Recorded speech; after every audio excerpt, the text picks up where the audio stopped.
ঈদ যাত্রায় অগ্রিম টিকিট বিক্রির দ্বিতীয় দিনও বাস টার্মিনালে ভিড় করেন টিকিট প্রত্যাশীরা। তবে অভিযোগ ছিল না বাড়তি টাকা আদায়ের। এই দিন অনলাইনে দেওয়া হয় 14 মার্চের ট্রেনের টিকিট। স্বপ্ন বাড়ি যাবে, তাই অগ্রিম টিকিটের আশায় মহাখালী বাস টার্মিনালে এসেছেন মাহবুবুর রহমান। তবে ঈদের আগে 17 ও 18 মার্চের টিকিটের চাহিদা বেশি থাকায় তা মেলেনি। না, অনলাইনে টিকিট নেই।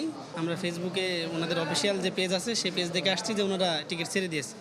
সকালে আসছি, এখন বলছে টিকিট নেই। মা, পিম্পল 5 দিনেই চলে যাবে। যাবে না মা। জাগ নিমের 5 অংশের পাওয়ারে 5 দিনেই দূর হবে পিম্পল। হিমালয়া পিউরিফাইং নিম ফেস ওয়াশ। শেষ হয়ে গেছে। রাজধানীর মহাখালী, সায়দাবাদ ও গাবতলী বাস টার্মিনাল ঘুরে দেখা যায় সশরীরে যাত্রীদের উপস্থিতি কম। বেশিরভাগই বিক্রি হচ্ছে অনলাইনে। পাওয়া যায়নি অতিরিক্ত ভাড়া আদায়ের অভিযোগ।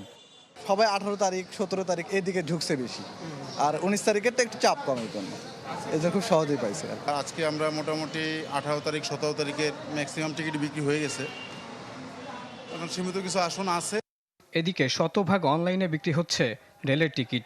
সকাল 8টায় রেলের ওয়েবসাইটে ছাড়া হয় পশ্চিমাঞ্চলের 14 মার্চের টিকিট। শুরুর আধা ঘন্টায় সার্ভারে হিট হয় 20 লাখ। বিক্রি হয়েছে 11,500টি। দুপুর 2টায় ছাড়া হয় পশ্চিমাঞ্চলের টিকিট। টিকিট ঈদকে কেন্দ্র করে 100% অনলাইনে, এটা এক টানা 7 দিন অনলাইনেই থাকবে। 7 দিন পরে 8ম দিনে এসে যদি কোনো টিকিট অবিক্রিত থাকে তাহলে সেটা কাউন্টার এবং অনলাইন দুইভাবেই সংগ্রহ করা যাবে। অনলাইনে টিকিট কিনে তা ব্ল্যাকে বিক্রির প্রমাণ পেলে ব্যবস্থা নেওয়ার কথা জানায় রেল কর্তৃপক্ষ। মোহাম্মদ শফিক, চ্যানেল 24, ঢাকা।